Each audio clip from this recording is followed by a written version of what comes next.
Bismillahirrahmanirrahim. Welcome to today's computer security class. The topic of our discussion is firewalls and intrusion prevention systems.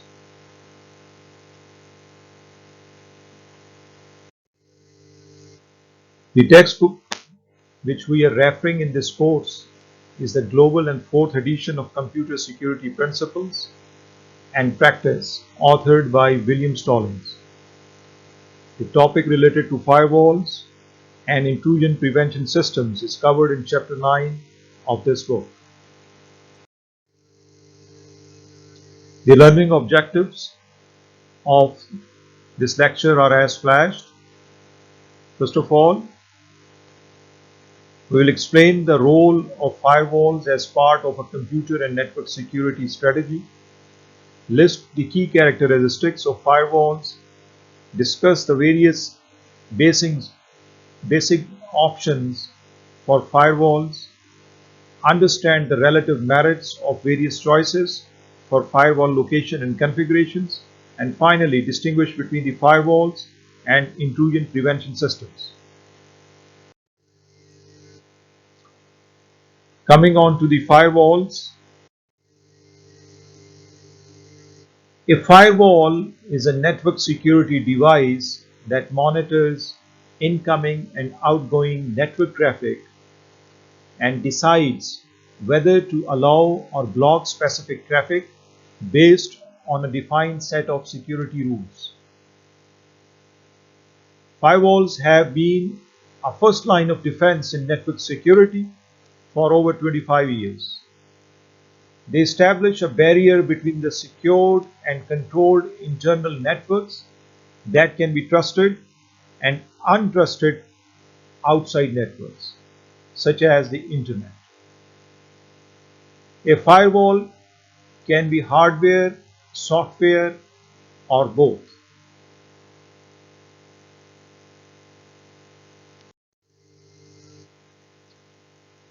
What is the need of the firewall? Internet connectivity is no longer optional for most organizations. The information and services available are essential to the organization. Moreover, individual users within the organization want and need internet access, and if this is not provided via their LAN, they could use a wireless broadband capability from their PC to an internet service provider. However, while internet access provides benefits to the organization, it enables the outside world to reach and interact with the local network assets.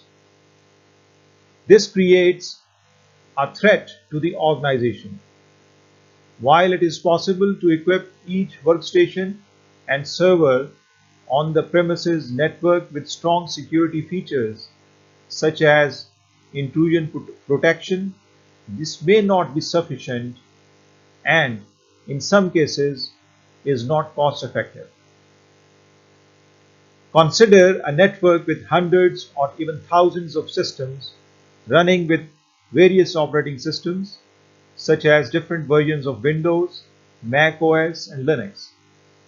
When a security flaw is discovered, each potentially affected system must be upgraded to fix the flaw.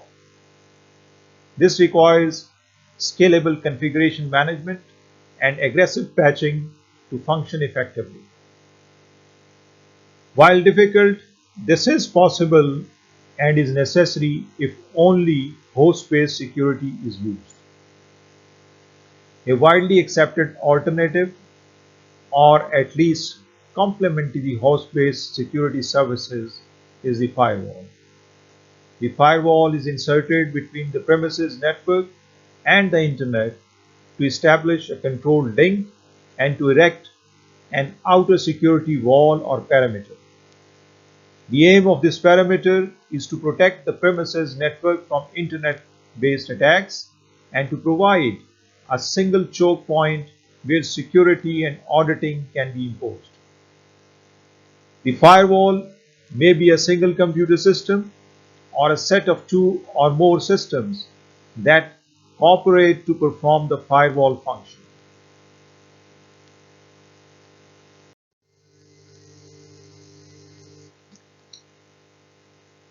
There are three design goals for a firewall. Number one is all traffic from inside to outside and vice versa must pass through the firewall.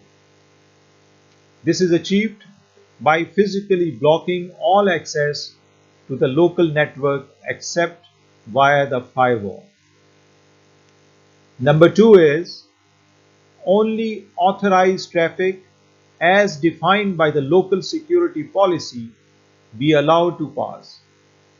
Various types of firewalls are used which implement various types of security policies. Number three, the firewall itself is immune to penetration.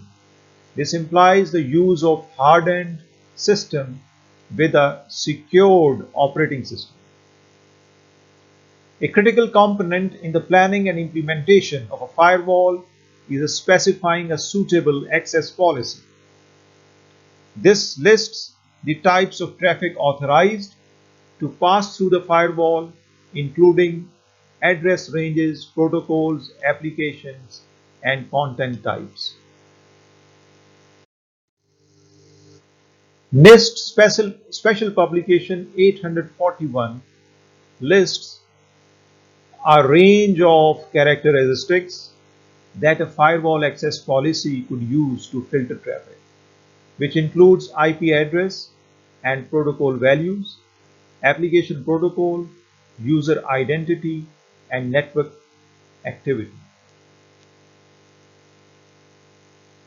IP address and protocol values control access based on source or destination addresses and port numbers, direction of flow being inbound or outbound, and other network and transport layer characteristics.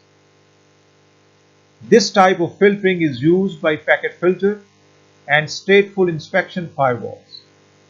It is typically used to limit access to specific services. Application protocol controls access on the basis of authorized application protocol data. This type of filtering is used by an application level gateway that relays and monitors the exchange of information for specific application protocols. For example, checking simple mail transfer protocol SMTP, email for spam, or HTTP web requests to authorized sites only. User identity controls access based on the user's identity, typically for inside users who identify themselves using some form of secure authentication technology such as IPS. The network activity controls access based on considerations such as the time or request, for example, only in business hours, rate of requests, for example, to detect scanning attempts or other activity patterns.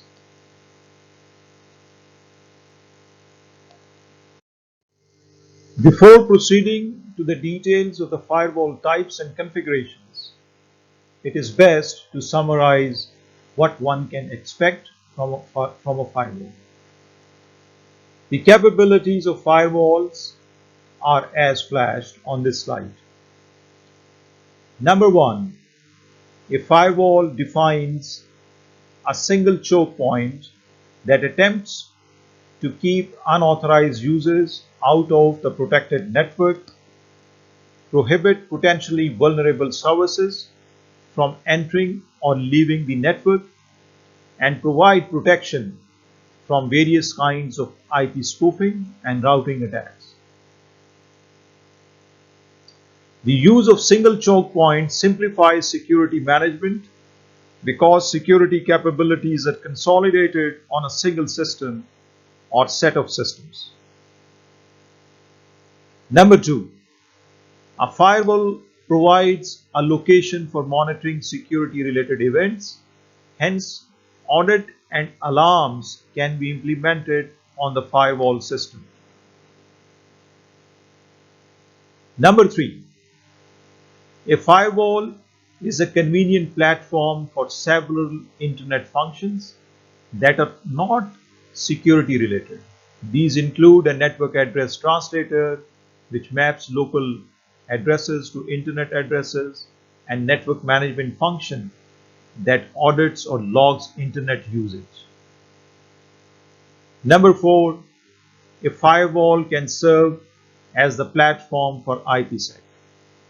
Using the tunnel mode capability, the firewall can be used to implement virtual private networks. Firewalls have their limitations as being flashed on this slide. Number 1, the firewall cannot protect against attacks that bypass the firewall. Internal systems may have wired or mobile broadband capability to connect to an ISP. An internal LAN may have direct connections to peer organizations that bypass the firewall. Number 2, the firewall may not protect fully against internal threats such as disgruntled employee or employee who unwittingly cooperates with an external attacker. Number 3, an improperly secured wireless LAN may be accessed from outside the organization. An internal firewall that separates portion of an enterprise network cannot guard against wireless communications between local systems on different sides of the internal firewall. Number 4, a laptop, PDA, or portable storage device may be used and infected outside the corporate network, then attached and used internally.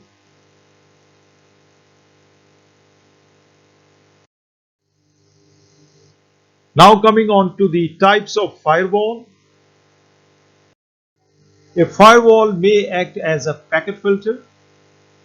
It can operate as a positive filter, allowing to pass only packets that meet specific criteria, or as a negative filter, rejecting any packet that meets certain criteria.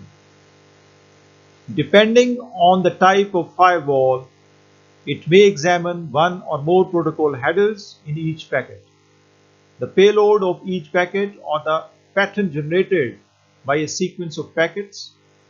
Now we look at the principal types of firewalls, which includes packet filtering firewall, stateful inspection firewalls, application level gateway, and circuit level gateway firewalls.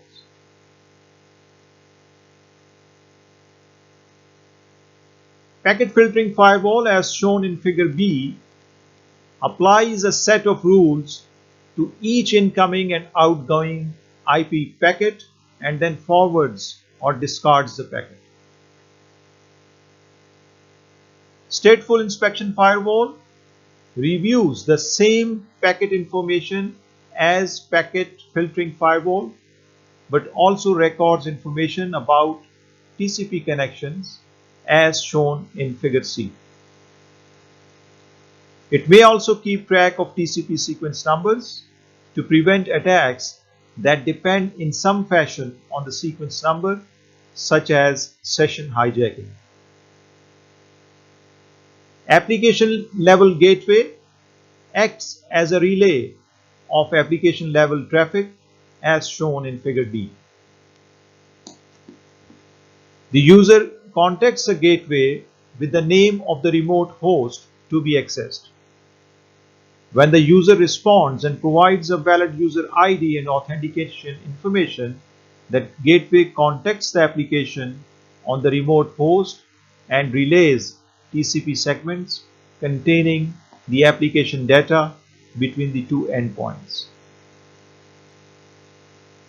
Circuit level gateway or circuit level proxy as shown in figure E, determines which connections will be allowed, and if so, sets up two TCP connections, one between itself and a TCP user or an inner host, and one between the itself and a TCP user or an outside host. Once the two connections are established, the gateway typically relays TCP segments from one connection to the other without examining the contents.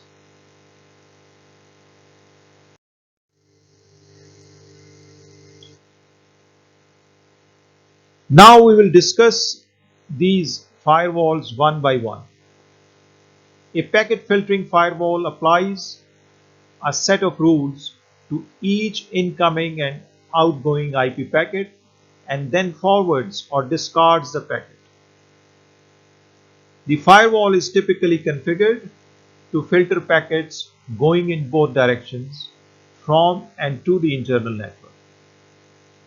Filtering rules are based on information contained in a network packet: source IP address, destination IP address, source and destination transport level address, port number, IP protocol field, interface on firewall packet came from or is destined for. One advantage of a packet filtering firewall is its simplicity. Also, packet filters typically are transparent to users and are very fast.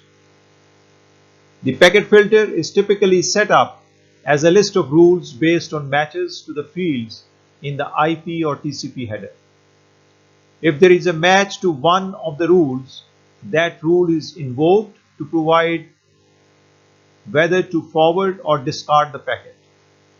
If there is no match to any rule, then a default action is taken. Two default policies are possible. That is, default is equal to discard. That which is not expressly permitted is prohibited. And default is equal to forward. That which is not expressly prohibited is permitted. The default discard policy is more conservative. Initially, everything is blocked and services must be added on a case-by-case basis. This policy is more visible to users who are more likely to see the firewall as a hindrance. The default forward policy increases ease of use for end users but provides reduced security. The security administrator must, in essence, react to each new security threat as it becomes known.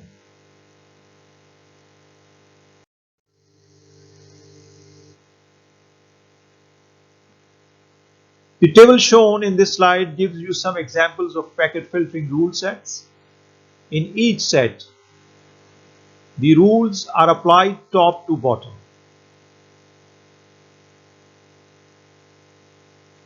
The star in a field is a wildcard designator that matches everything. We assume that default is equal to discard policy is in force.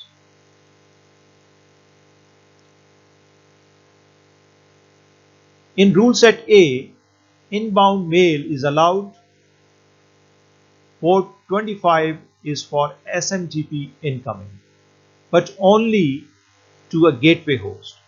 However, packets from a particular external host, SpyGot, are blocked. In rule set B, this is an explicit statement of a default policy, usually implicitly the last rule. Rule set C. This rule set is intended to specify that any inside host can send mail to the outside. A TCP packet with a destination port of 25 is routed to SMTP server on the destination machine. Problem is that 25 as SMTP is only a default. An outside machine could be configured to have some other application linked to port 25. In rule set D, this rule set achieves the intended result that was not achieved in C.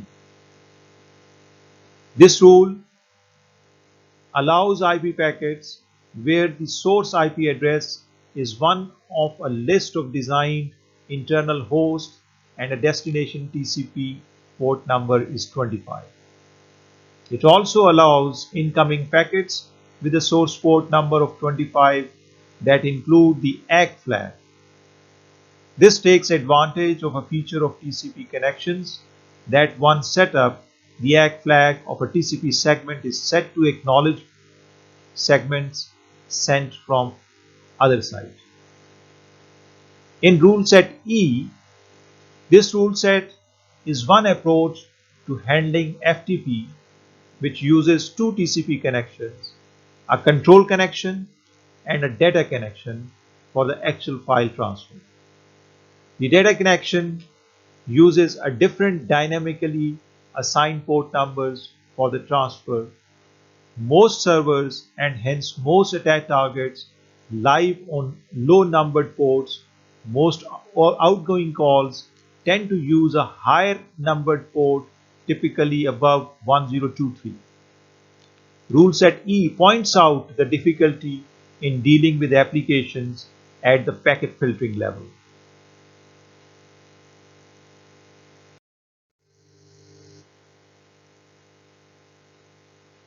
Now coming on to some weaknesses of the packet filter firewalls. Because packet filter firewalls do not examine upper layer of data, they cannot prevent attacks that employ application-specific vulnerabilities or functions.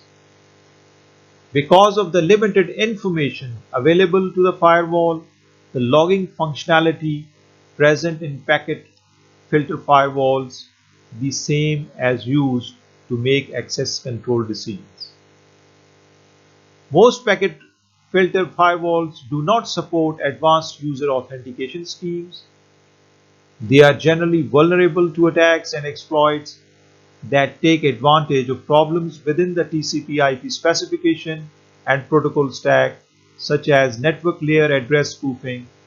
And finally, due to the small number of variables used in access control decisions, packet filter firewalls are susceptible to security breaches caused by improper configurations.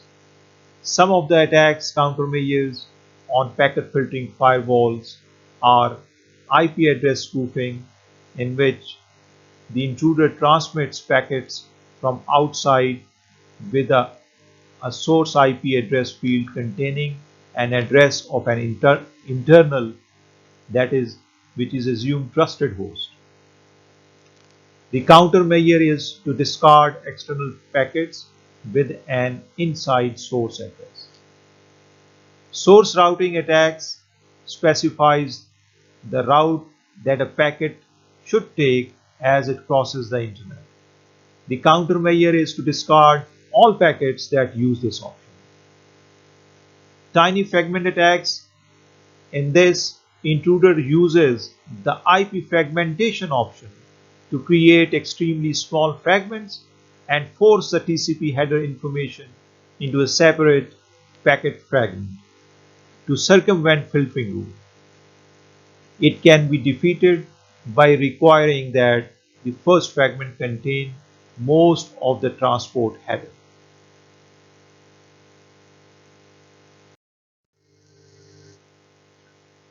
Now coming on to the stateful inspection firewall. A traditional packet filter makes filtering decisions on an individual packet basis and does not take into consideration any higher layer context. A stateful inspection firewalls reviews same packet information but also records information about TCP connections. In general, When an application that uses TCP creates a session with a remote host, it creates a TCP connection in which TCP port number for the remote server application is a number less than 1024, and the TCP port number for the local client application is a number between 1024 and 65535. The numbers less than 1024 are the well-known port numbers that are assigned permanently to particular applications, for example 25 for server SMTP. The numbers between 1024 and 65535 are generated dynamically and have temporary significance only for the lifetime of a TCP connection. A simple packet filtering firewall must permit inbound network traffic on all these high numbered ports for TCP based traffic to occur. This creates a vulnerability that can be exploited by unauthorized users. A stateful inspection packet firewall tightens up the rules for TCP traffic by creating a directory of outbound TCP connections. There is an entry for each currently established connection. The packet filter will now allow incoming traffic to high numbered ports only for those packets that fit the profile of one of the entries in this directory. A stateful packet inspection firewall reviews the same packet information as a packet filtering firewall, but also records information about TCP connections. Some stateful firewalls may keep track of a TCP sequence numbers to prevent attacks that depend in some fashion on the sequence number, such as session hijacking.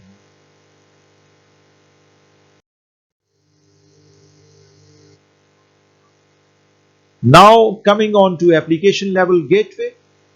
An application level gateway, also called an application proxy, acts as a relay of application level traffic. The user contacts the gateway using TCP IP application such as Telnet or FTP, and the gateway asks the users for the name of the remote host to be accessed. When the user responds and provides a valid user ID and authentication information, the gateway contacts the application on the remote host and relays TCP segments containing the application data between the two endpoints. If the gateway does not implement the proxy code for a specific application, the service is not supported and cannot be forwarded across the firewall. Further, the gateway can be configured to support only specific features of an application that the network administrator considers acceptable while denying all other features. Application level gateways tend to be more secure than packet filters. Rather than trying to deal with the numerous possible combinations that are to be allowed and forbidden at the TCP and IP level, the application level gateway need only scrutinize a few allowable applications. In addition, it is easy to log and audit all incoming traffic at the application level. A prime disadvantage of this type of gateway is the additional processing overhead on each connection. In effect, there are two spliced connections between the two users, with the gateway at the splice point, and the gateway must examine and forward all traffic in both directions.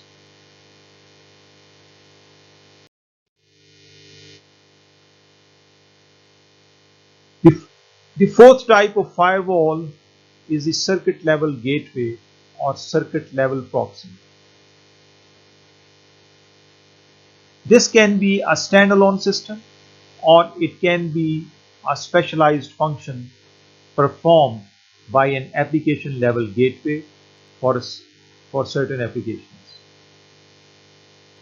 As with an application gateway, a circuit level gateway does not permit an end-to-end TCP connection. Rather, the gateway sets up two TCP connections, one between itself and a TCP user on an inner host and one between itself and a TCP user on an outside host. Once the two connections are established, the gateway typically relays TCP segments from one connection to the other without examining the contents. The security function consists of determining which connections will be allowed. A typical use of circuit level gateways is a situation in which system administrator trusts the internal users. The gateway can be configured to support application level or proxy service on inbound connections and circuit level functions for outbound connections. In this configuration, the gateway can incur the processing overhead of examining incoming application data for forbidden functions, but does not incur that overhead on outgoing data. An example of the circuit level gateway implementation is the SOCKS package. Version 5 of the SOCKS is defined in RFC 1928. The RFC defines SOCKS, and I quote, "The protocol described here is designed to provide a framework for client-server applications in both the TCP and UDP domains to conveniently and securely use the services of a network firewall.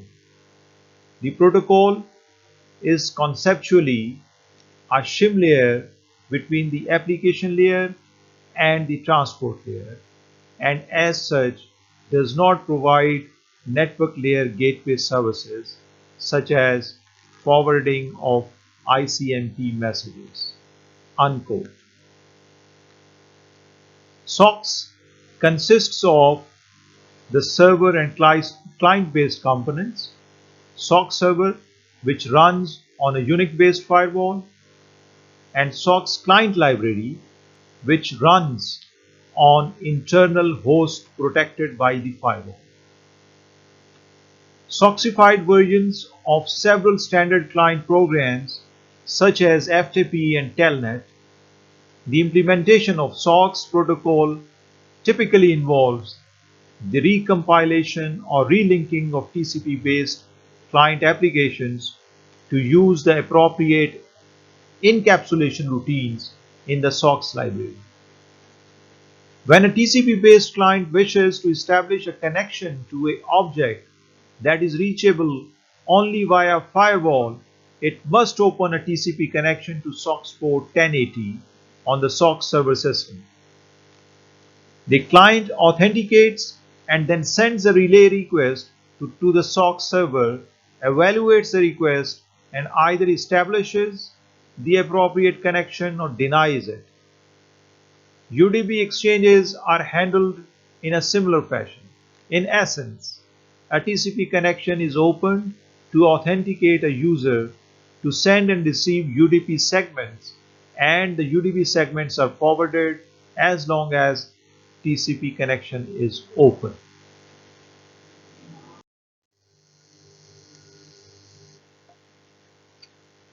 Now coming on to the Firewall Basic. It is common to base a firewall on a standalone machine running a common operating system such as Unix or Linux. Firewall functionality can also be implemented as a software module in a router or LAN switch. Now we will look at some additional firewall basic considerations, including on a Bastion host, individual host, and personal firewall.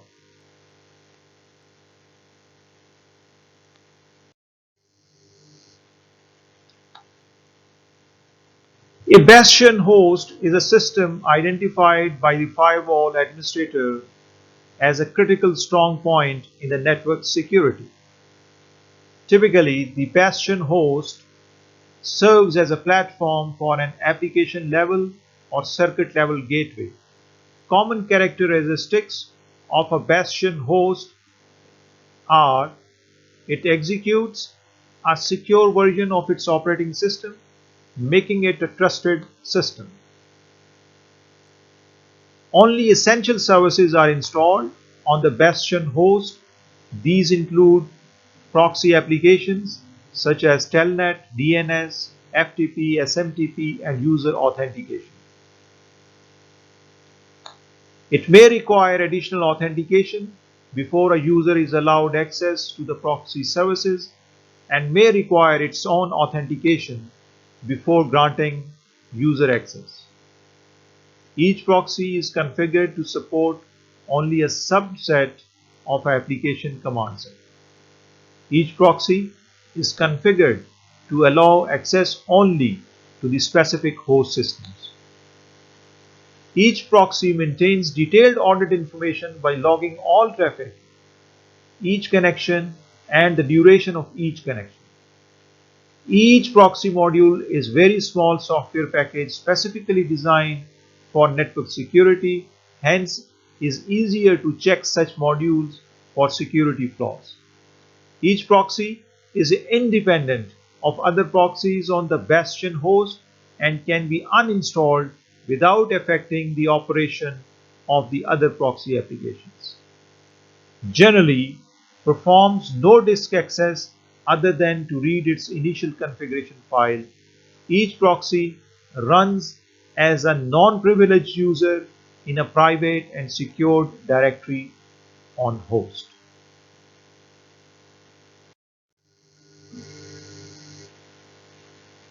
A host-based firewall is a software module used to secure an individual host.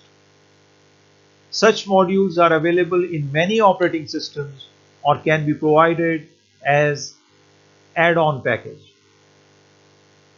Like conventional standalone firewalls, host resident firewalls filter and restrict the flow of packets. A common location for such firewalls is a server. There are several advantages to the use of a server-based or workstation-based firewall. Filtering rules can be tailored to the host environment. Specific corporate security policies for servers can be implemented with different filters for servers used for different applications. Protection is provided independent of topology. Thus, both internal and external attacks must pass through the firewall. Used in conjunction with standalone firewalls, the host-based firewalls provide an additional layer of protection. A new type of server can be added to the network with its own firewall without the necessity of altering the network firewall configuration.